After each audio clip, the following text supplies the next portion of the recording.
All right, in this video, I'm going to discuss a little bit of mucusless diet healing system and the difference between mucus forming starches and, sweet potatoes and sticking to yams and squashes and fruits and juices, basically mucusless type foods.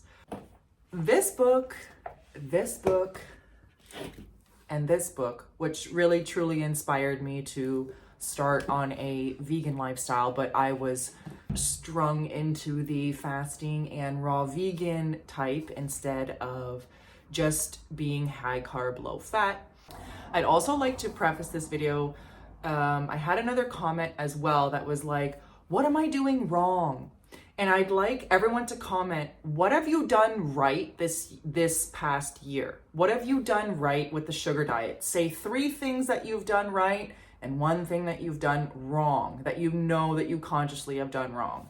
In my wrong, I have added in a little bit more salt. And do I know that I want to be having a lot of salt? No, but sometimes I just can't help it. To put the starches down, it's just so much easier to have a little bit of soy sauce. It's just so much easier to have a little bit of salt. It's just so much easier to eat that starch when it's not just plain. And I do have rice with sugar sometimes. I do have rice with fruit sometimes, but I have that savory tooth working on eating out of, I suppose, right? Because I've only really been doing this for a couple years, and there's many others on the shoulders of giants that I'm standing on that have been doing this for 20 years, and they still haven't really eliminated salt. But I do know that electromagnetically, I think the connection to the world that we have and the reality that we're in, I think the antenna would be a lot stronger if I had less salt in my diet. So I'm just going to preface the video with that. 3 things you've done right, 1 thing you've done wrong, just to be frank with each other, just to learn from each other in the comments. So in the Mucusless Diet Healing system, he says that starch is basically a mucus forming food, right? And that you want less mucus because you want to be detoxifying and eliminating. Now, another thing that all 3 of these books have in common is that they agree that fruit sugar is the highest level of nutrition and food that we can have, along with having a clean colon. Is your bloodstream clean? Because I think that if you have starches in a clean, sort of mucusless type body that hasn't had pus forming foods or mucus forming foods for quite some time, then I think if you have a starch, which is essentially glucose, you're fine. And especially if you are sleep, water, sugar, exercise type person, I think you're doing great. I do think that, because his recipes call for cottage cheese, his recipes call for olive oil, his recipes call for mayonnaise as a way to make it palatable. Whereas I'm just saying, okay, I'm having a little bit of salt with my meals to make them more palatable, and then I'm able to take on a lot more calories through starches when I am done having my juices, my fruits, my jams, my fruit purees, my apple sauces during the day. These are hydrating foods, and he argues that starches are very obstructive and they disrupt the colon. So if you are having regular bowel movements that are the high fiber type bowel movements, and you are exercising well and you are sleeping well, I don't think that starch will ever hurt you. And in reality, last year, YouTube said that I watched over 1,000 videos of Durian Rider. So I'm going to reference him because he was raw is law for quite some time back in the day, right? When he was still mucking around and finding out what was it about high carb, low fat that really works, until one of his buddies told him, you need some sugar. So he tested it on his power meter and he said, I'm going to go raw as law and get on my bike and check.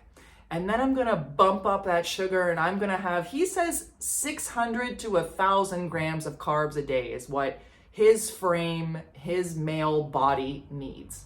And he obviously performed better with the sugar. So I think we should all take that into account, that like, if you can't get enough calories from just having juice, or fruit that is like subpar, grown in like meh soil, and it doesn't quite have the bricks value that you're looking for, and you have to eat so much fruit to get the right amount of calories, add the sugar. So that's where I'm at with the starches, and that's where I'm at with the fat content. Arnold Ehret says, the cardinal standard substance for man's blood is the highest developed form of carbohydrate, a chemical called sugar stuff, or grape or fruit sugar, as contained more or less in all ripe fruits.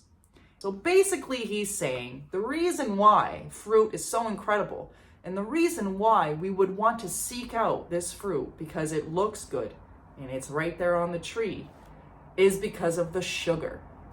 So this is what the raw vegans miss out on. I kind of went on a little Instagram dive. I just typed in raw vegan just to see what would happen on my For You page.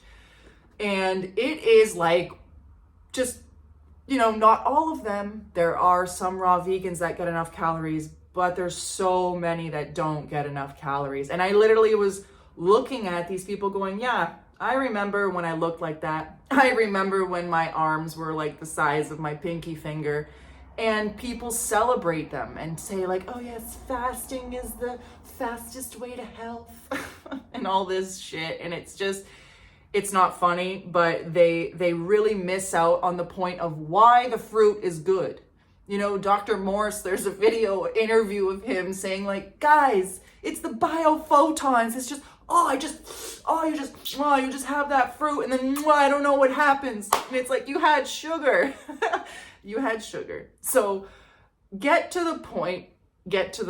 Do I think starch is going to harm you on this journey, on this lifestyle change? Absolutely not. Especially if you're coming from the carnivore, the keto, the calorie restricting, the lack of exercise, the lack of motivation, the caffeine, the alcohol, the other pharmaceutical drugs people could be taking, the body modifications that people go through. All of these things affect your aura, affect your physiology, affect everything. So I am the most natural person walking around that I can see.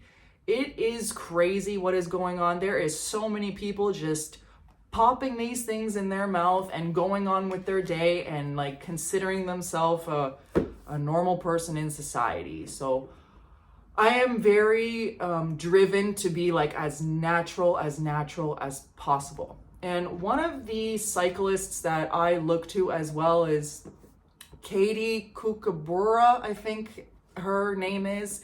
And she was coached by Durian Ryder, and she lost a ton of weight. And she says that I just stick to white sugar and water before and after my rides because it's the most natural way for me to consume an energetic beverage.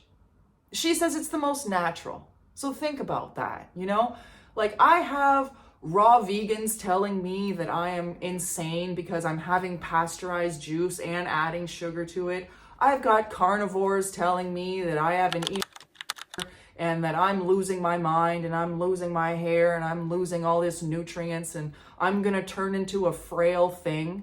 Meanwhile, at the same time, when I had this fasting frame, I had zero muscle. The dehydration that went through my body was horrible.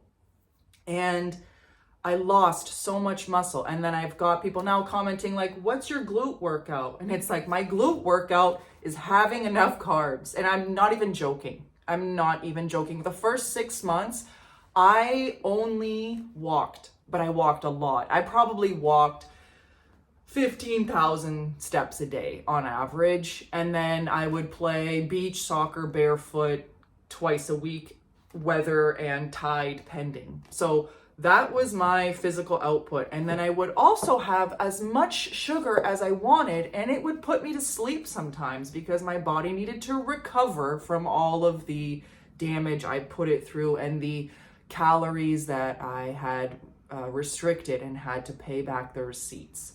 So sticking to the topic, like Arnold, Ehret, mucusless, yes, is that the ideal? Is fruit the ideal? Yes, it absolutely is. Am I there yet? Absolutely not. Am I in a place that allows me to have fresh fruit from the tree in my backyard? No.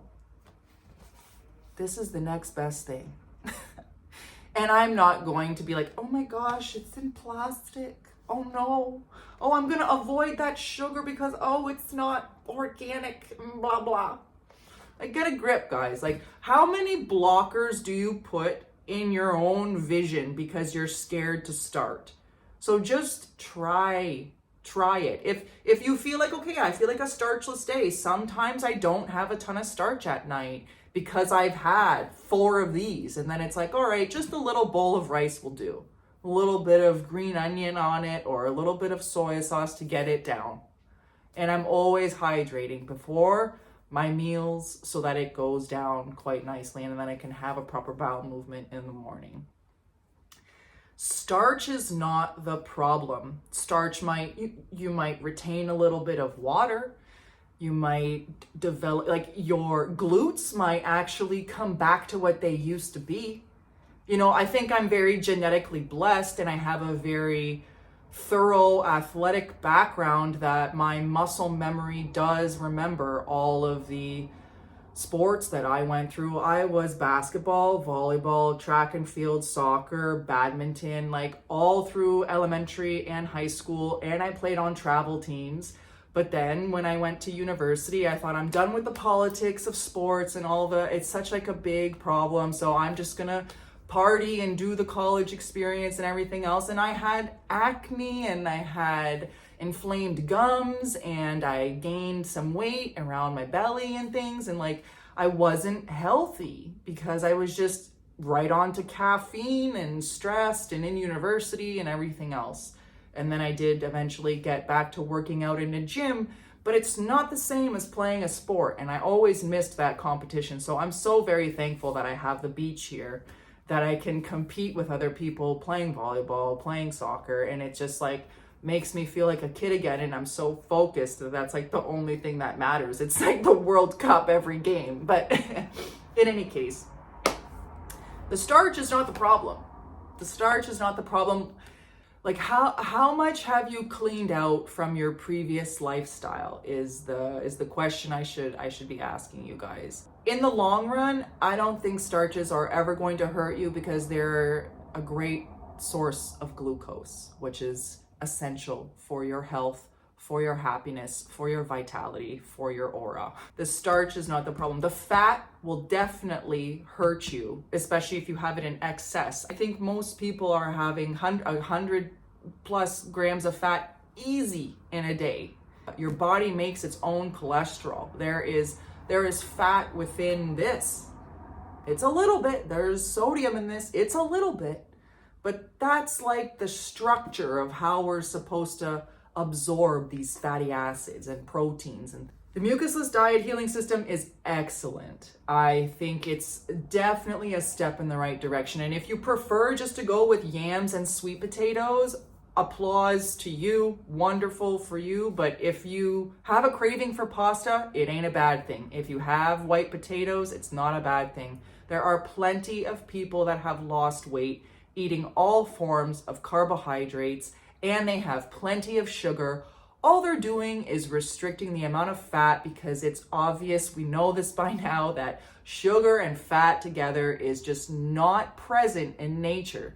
And it is a modern craving. It is a modern problem. Being very mindful of how much fat you're having is far more important than worrying about the mucus that might form from having potatoes. What's going to harm you is the carnivore diet. What's going to harm you is a keto restriction diet. I just want it now. I just want it now. And I just want to feel good now. And it's very hard to step away and just say, I'm going to take my time and I'm going to work on me. And I'm going to look at myself in the mirror and go like, am I really doing the sugar diet? Am I really doing high carb, low fat, high fiber, high potassium, plant-based foods? So I'll leave you with that. Thank you so much for being here, and I will see you in the next one.